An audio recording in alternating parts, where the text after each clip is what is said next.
Hello travelers, Boardman21 here, and we're going to continue on with passives in part 2 of the patch notes. There are a lot of them to go through. Nodes that enable dual welding now give 15% increased damage taken while dual welding from 12%. This means that if you are dual welding, you will now take 3% more damage than you were. Shaman's Ancestral Speed node has been updated to clarify that you have a chance to gain haste when you directly summon a totem. By directly summon, that means that you manually cast it. It's not procced secondarily by an idol or some other source. The Void Knight's Temporal Corruption now converts Ignite chance from all sources to slow chance from Smite, not just what was in the skill tree. This is pretty much a nerf, or a little bit, because before you could both do Ignite and slow on the enemy at the same time. Now it will only be slow, which is limited to 3 stacks. Clarified that the Spellblade's Blade Weaving passive does not affect triggered equipable spells. What this means is it's a skill that you manually use that will now consume that Blade Weaving passive that gives more damage. It will not be triggered by, say, you Surge and Lightning Blast goes off. It will not put that damage towards that. The Lich's Crippling Insight and Apocrypha nodes have swapped positions. The Lich's Apocrypha node now grants 2% increased mana regen instead of 3% increased spell damage and can now have 10 points allocated from 8. This sounds like a good thing. I've never had mana issues on the Lich, so I don't really know how to take that. You do reduce some spell damage, which isn't a huge thing because the Lich has so much damage anyway, so the mana regen could be cool. What I'm thinking this could really help is if you're now summoning a lot of minions, like, say, exploding zombies, having that mana regen could be really nice. The Lich's 3 Plagues node can have 8 points allocated from 10. The Sorcerer's Brainstorm grants 6% increased spell damage from 7, but now also grants 2% increased mana regen. That's nice. The Sorcerer now has a source of mana regen inside of the passive tree. That's huge. And it's 12%. Not a huge amount, but an extra 1.2 mana per second will feel like a lot. The Sorcerer's Spell Slinger grants 3% increased mana regen instead of 3% increased cast speed, another source of mana regen. So it looks like they're trying to offset how bad people have been complaining about focus and how no one likes it by putting some more mana regen inside of the passive tree for you to build into. On top of that, there are some changes to rings which will give mana regen by their implicits. We'll get into that when we get further down. But it's looking like mana issues may be somewhat resolved. You still have some huge mana spenders, so you'll still have to use focus, but it sounds like not as often. I'm really liking that. The Shaman's Silent Protector node now also grants 3% increased mana regen while you have an active totem. Now this is huge. This is going to make, I don't want to say it out loud because it's already kind of on the fence, but auto casting, avalanche, and your auto cast speedrunners, there's always been a very tight window for how much mana regen you had to have to make it work. And now that you can get more mana regen inside of the skill tree, because you can have totems proc on hit, so you'll always have totems, you can get mana regen there on top of the rings that are giving mana regen for implicits.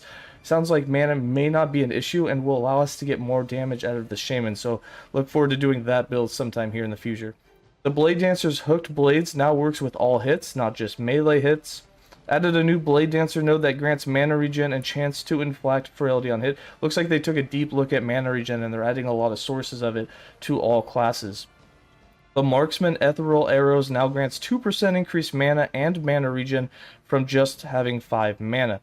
The Forge Guard's Crushing Blow now grants 3% increased mana regen. So mana regen on every class, it looks like.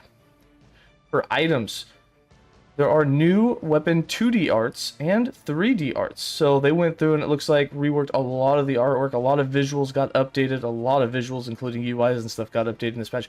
Everything should look a lot better. Item base types. This patch continues our efforts to update the art and stats for all weapons. All one-handed sword base types have been replaced. This includes new names, new 2D art, new 3D art, and new stats. So one-handed weapons are going to be completely different. You're going to be confused because not only have the stats changed, but now they have new names to begin with, so that's going to take some relearning.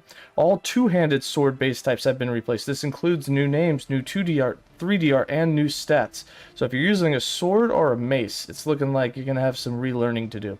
And then two-handed maces, same thing, new names, new 2D art, new 3D art, and new stats. So wearing swords is going to look a lot graphically better in the game. Item drop chances. Fewer items drop, but the ones that drop are better on average. Items are less likely to drop with 1 or 0 affixes, and the average tier of affixes on dropped items has been increased. These changes are most notable at high levels. Crafting. Good items drop with less instability than before, but crafting affixes to tier 4 and to tier 5 is more difficult. This will help finding good base drops be more key point in acquiring good endgame items. The instability of an item when it drops is now equal to the highest affixed tier plus the sum of all tiers minus 5 instead of the previous 2 times sum of all tiers minus 5. I don't know what the exact difference is there, but it sounds like you start with less instability, but as you get towards tier 5 and tier 4, you add a lot more instability per one of those crafts. So getting a tier 16 to tier 20 is much harder. However, getting up to that tier 16 is going to be much easier. So you can get a really good item. It just won't be fully min-maxed unless you have a really good base or you get really lucky there at the end. Tier 6 and Tier 7 affixes are also treated as Tier 5 for calculating starting instability.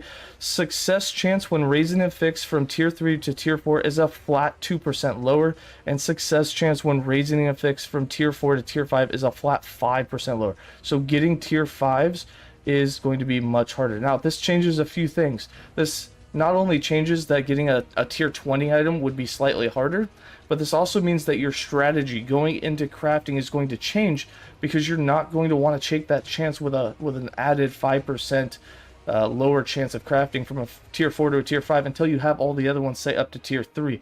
We'll have to play around with it, see what feels the best, but it sounds like you're going to want to get all tier 3s before you start really nerfing yourself into that tier 4, tier 5. Of course, that also depends what it is you're crafting, what affixes are deemed mandatory for your build, and what's not.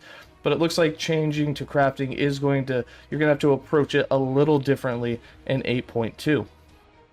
For idols, the idle inventory is now a different shape. It has 4 more slots overall, but can no longer fit more than 2 idols, which are 4 slots long or wide. This is a big change. This is going to change some builds. It's either going to reduce damage or change the way that played just a little bit. Overall, there are more slots, so you can fit in more 1x1s, 1x2s. You can still fit in the same amount of 1x3s and 2x2s. However, 1x4s and 4x1s will no longer be able to fit 4 of them into a build. So this will change things up quite a bit. Affix values for adorned 2x2 idols are now 5% lower. That probably has to do with the fact that you can still fit 4 of those inside of the idle slots. Added increased cooldown recovery speed for Surge as a new prefix for ornate glass idols, so you can now get the reduction of Surge's cooldown on idols. That's pretty cool. Crit chance for totem now grants 2 to 4% from 1 to 3. That's a buff for totems. Cast speed for totems grants 11 to 30% from 9 to 24. Another buff for totems. Chance to cast an avalanche boulder at a nearby enemy on spellcast grants 4 to 11% from 4 to 10%. I mean, that's a buff, but I mean 1%. Chance to cast an avalanche boulder at a nearby enemy on melee attack grants 5 to 12% from 3 to 8. That's a huge buff that almost doubles your chance of getting an avalanche boulder on a melee attack to go off.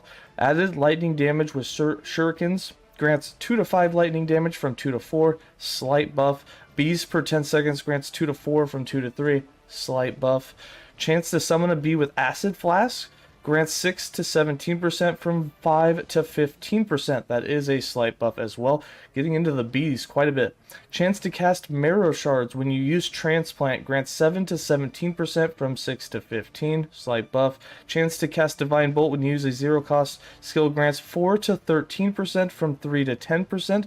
That is also a slight buff. Chance to cast Manifest Weapon on melee hit is renamed to Chance to use Manifest Strike on melee hit. Grants 8 to 20% from 7 to 16. Added alt text to clarify the behavior. Rings. This is huge. Rings have changed dramatically with some game-changing, build-defining new implicits on them. So we'll start. Ruby Rings now requires level 62 from level 10. That's a massive, massive raise in the level requirement. They no longer grant health or stun avoidance, but now grant 28 to 45% fire resist and 28 to 45% fire damage. That part's huge. You can get 90% fire damage just from implicits on Ruby Rings. That's a massive, massive game, as well as get your fire resistance completely covered. Sapphire rings now require level 40 from 16. That's a big level jump. They now grant 10 to 20 mana from 5 to 15, and they also grant 6 to 12% mana regen. That's huge. You can now have 2 rings on that give you 24% mana regen implicitly. That's huge. Turquoise rings also now grant 5 to 35% critical strike multiplier for your minions. I think it says also, so that means that they still get the life and the damage, I think is what's on the rings. So they should have a triple hybrid effect now. Copper rings now require level 14 from level 1. They grant 25 to 50% increased crit chance, which is huge, from 7 to 25% increased stun chance. So you can get 100% crit chance now at level 14 off of 2 rings. That's pretty huge for going into the crit chance era. Added a new ivory ring base type. It requires level 66 and grants 33 to 46% necrotic resistance, as well as 13 to 26% ward retention. This is a slight buff for ward builds. However, most ward builds are kiting, except for maybe the Spellblade. So, not being able to put that movement speed on your rings is questionable. Added a new coral ring base type. It requires level 48 and grants 3 to 6 vitality and 3 to 6 heal regen. I believe that's supposed to say health regen, so it's flat health regen, which can really bring up and make health regen builds way more powerful. Class specific affixes. So added level of volatile zombie and stormcrows to the primalist body armor and for the zombie acolyte helmets. Stormcrow adaptive spell damage affix for primalist helmets, and then volatile zombie got movement speed and damage affix for body armor, and volatile zombie got explosion area and damage for acolyte ornate idol. So we'll have to do some farming and find those to really maximize upon those 2 skills. Other changes. Ruins of Removal now have an equal chance to pick each affix on an item to remove regardless of tiers. This is an awesome update because what it was before was it was levitating towards affixes that had higher tiers, which meant that you were more likely to remove the one that you probably wanted to stay if it had a higher tier, which meant if you had an exalted item, it was more likely to take off the exalted affix than the lower affix that you didn't want, which really made it horrible trying to craft and remove an affix on an exalted item to make it into a more usable item. So glad to see that changed. Fixed a bug where if you clicked on an item outside your pickup range and walked towards it, you would only pick it up once it was within half your pickup range, rather than picking up as soon as it was in your pickup range. Increased item pickup range by 33%. Awesome. That's a good one because that means that everything that's way off the screen that you can't walk to, you can now get. Slightly reduced the value of added melee physical fire, cold, lightning, void damage affixes from tiers 1 to 5. Max tier 5 is 7% lower. Not a huge change, but it does mean there's going to be less added, damage for a lot of the melee builds. Most item types where drops are biased towards higher level subtypes now have a stronger bias at higher levels, e.g. scepters that drop in endgame will have a higher level of subtype more often than before. 2x2 idols, adorned idols affix values are now 5% lower. We already covered that above. Renamed the mage's starting armor from Scholar Coat to Traveling Coat to prevent Scholar's Scholar Coat from being a common early game item name. Increase the value of stun avoidance affixes by around 25% at high tiers. Increased melee damage, increased physical damage can roll on shields now, which is really going to buff up that shield and sword build so that you can actually almost get the effect of dual wielding. Not quite, but almost get the effect of dual wielding with now wearing a shield. So I could definitely see some one-handed sword and shield builds being more popular on the Sentinel for sure. Increased melee damage affixes now match those of affixes such as increased fire damage from being about 33% lower. Adjusted the attack rate description thresholds for weapon tooltips. This doesn't really affect anything in game. It just means that the tooltips is now going to change when it tells you that it's a slow, average, fast. They're just titles. So assuming the attack speed on weapons will stay exactly the same as they are, but maybe weapon attack rates have changed as well. Uniques. There are some new uniques. We have Aura's Time Glass unique amulet. These don't come with stats, so we don't know what's on them. I assume Tunk Labs, as soon as the patch drop, will have all of the new uniques, so you can go there and look at what stats are actually on them. But they didn't tell us. They just gave us the names, which is kind of disappointing because that means no theory crafting with them yet. But we do know where we're getting them from. We got Oregon's Refuge unique staff, Flight of the First unique bow, Raven's Rise unique gloves, Moania Mentis unique shield, and Serpent's Milk unique amulet. The 5 new uniques, the first 5 uniques are from the Shade of Orbis. That means that 5 of these are from the Shade of Orbis. So we're going to be doing a lot of Orbis hunting, trying to get a bunch of these new uniques. There are 2 new sets coming in. Again, we don't know what the stats are or who they're for or what they will be based around, but we have added in the 2-piece Ruby Fang and the Synathia set. I hope I got those right. Then we have some of the uniques that have had actual stats on them changed. So let's take a look at these and see how that's really affected us going forward. The Illuvion. Implicit changes, -20 melee physical damage. Now, when you read that, you might think it comes with -20 melee physical damage. I believe that just means it's reduced the amount of melee physical damage on it by 20. It had 90, so now I believe it will have 70 on it, but it does have a higher attack rate. It now grants plus 30 to 62 melee, cold, and lightning damage from 30 to 38. So huge boost there on the upper end of the range. Waves deal 344% more damage, and now it scales with attunement. Previously, it didn't scale. And if you're wondering what the wave is, that's the tidal wave that you can have on hit. For Boulder's Wrath, implicit changes, plus 22 melee physical damage and -4 attack rate. So it now does more melee physical damage. It gives 16 to 32 strength, and it no longer adds the 45 to 65% increased melee physical damage. So far, I haven't read anything about a change to the Charge Earthquake Druid Werebear, and if that's still a thing, it just got a buff because it just got an additional 22 melee physical damage. The slowdown and attack rate doesn't matter because you don't actually attack with a weapon, you're just charging and Earthquake is automatically procced. The huge amount of strength, I'm pretty sure Earthquake scales with strength, so this is actually a huge increase of damage because you get 4% more or increased damage per point. If you have 32 strength, that's 128% increased damage, which is by far way more than this 45 to 65. I mean, even at the lower end, this is still 64% here, which was the max roll before. So if the Charge Earthquake Werebear is still possible with Boulder's Wrath, it just got a lot more powerful. It's going to do more damage than it was. Death Rattle. Death Rattle grants 50 to 100% minion critical strike multiplier from 100 to 200%.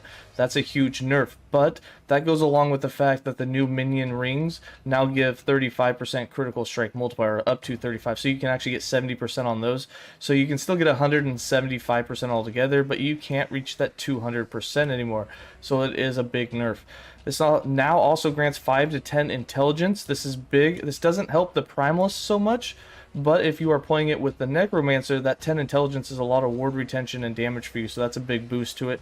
It also grants +1 to Sacrifice, which we haven't played with Sacrifice ever since it got nerfed and it didn't chain for all the sacrifices so that you could do 30 or 40 minions all at once. However, maybe we'll take another look at it. Maybe it'll see some changes. The Dreamthorn, they updated the 3D art because it is a sword. Implicit changes, +13 melee physical damage, slightly slower attack rate, no longer has the 7 to 22 melee void damage. But now on the weapon, it now grants +40 melee void damage from 35, and it now grants 40% void penetration from 35%. So it lost 7 to 22 melee void damage, but gained 5 back. Still overall a nerf, but it also did gain 5% more void penetration, which is pretty big. The reduced attack speed kind of sucks, but it did get more melee physical damage. So is it really the best for physical or for void? It's still a hybrid weapon. The Hammer of Laurent. Implicit changes, +6 melee physical damage, but no longer has the 15 to 25% increased melee stun chance. That's okay, I'll take the 6 added flat damage. The Last Laugh. Implicit changes, it lost some melee physical damage. It gained a little bit attack rate, and 10 to 25% armor shred chance has now been added to it, but it no longer has the 16 to 67% melee critical strike multiplier. Overall, right there, that's a nerf. However, on the weapon, you have 50 to 66 melee physical damage added from 30 to 50. That's a huge boost. It also grants 15 to 25% increased melee attack speed, along with that +0.01 base. That's a huge attack speed boost. So it now attacks faster, and it ends up having a lot more added physical damage, but it did lose its crit multi, so you'll have to get that somewhere else. The Sunforged Hammer, the implicit chance. It lost melee physical damage. If any of you are wondering which hammer this is the one that you kind of use with Smelter's Wrath. I call it the Smelter's Wrath hammer, but it's part of that set. It lost some melee physical damage. It gained some stun chance. We went from 82% to 160% from the 10 to 90% that it had. It now grants 20 to 40 melee physical damage from 10 to 14, and it also grants 20 to 40 fire damage from 10 to 14, which will really boost that Smelter's Wrath damage. It also now grants 20 to 40% critical strike multiplier with physical or fire melee skills from the 20 to 30, so it has a little higher end, another 10% crit multi that you can get. So it is overall a buff to skills that you use with it, even though it lost an implicit 22 melee physical damage. The Stormbreaker implicit changes lost 11 melee physical damage. It no longer adds 10 to 35 lightning damage, nor does it add the 10 to 65% shock chance. However, it now grants 60 to 90 melee lightning damage from 30 to 60. That is a huge amount. It now grants 60 to 90 mana. That's a big boost. 36% chance to shock from 30% of physical damage taken as lightning. So now you have shock chance instead of converting physical damage into lightning. This right here was also, in my opinion, bad, because physical damage, armor negates physical damage better than it does lightning damage, so you are actually taking more damage by having that conversion. So glad to see that's gone. And it now grants 36% lightning resist from 30, and it grants 36% chance to cast a lightning strike when you use a skill that costs at least 10 mana from 30%. So all good buffs to it. Torch of the Phoenix, implicit changes, 20% to 60% melee stun chance. That's been increased. Cremate deals 50% more damage. That's a buff. Summoned Burning Skeletons deal 14% more damage. Buff. And that fixed the bug where Cremate and Summoned Burning Skeletons did not scale with intelligence or character level. Huge buff, because that kind of scaling makes a huge difference, especially the higher level that you are. Vulcanus, implicit changes. It lost 7 melee physical damage, but it gained attack rate. Magma Shards deal 25% more damage and gain +1 adaptive spell damage per character level. That's huge, because at level 100, you now have 100 adaptive spell damage, or in this case, I believe it will be a fire damage, added to those Magma Shards. That is a huge damage boost. We are going to definitely be testing that out. Other changes, Decimate from Gasper set deals 40% more damage. Undisputed grants 5% increased physical damage on hit up to 255% from 10% and 250. So I don't know if that's meant to say 255 and not just 250. But either way, you can get 5% more total, but it takes way more hits to get up to that maximum limit. The Invoker's Static Touch now requires level 19 from 16, and the Invoker's Scorching Grass now requires level 35 instead of level 10. So they made it to where you can't wear it as early game as you could before. Alright, that's where I'm going to wrap up this video. It's once again getting really long. Lots of notes to cover. There is going to be a part 3 where we continue on down, get into the mechanics, get into some of the nerfs. Shadow Daggers gets nerfed. We'll get into that. And there are still some more interesting things. So I'll see you in part 3.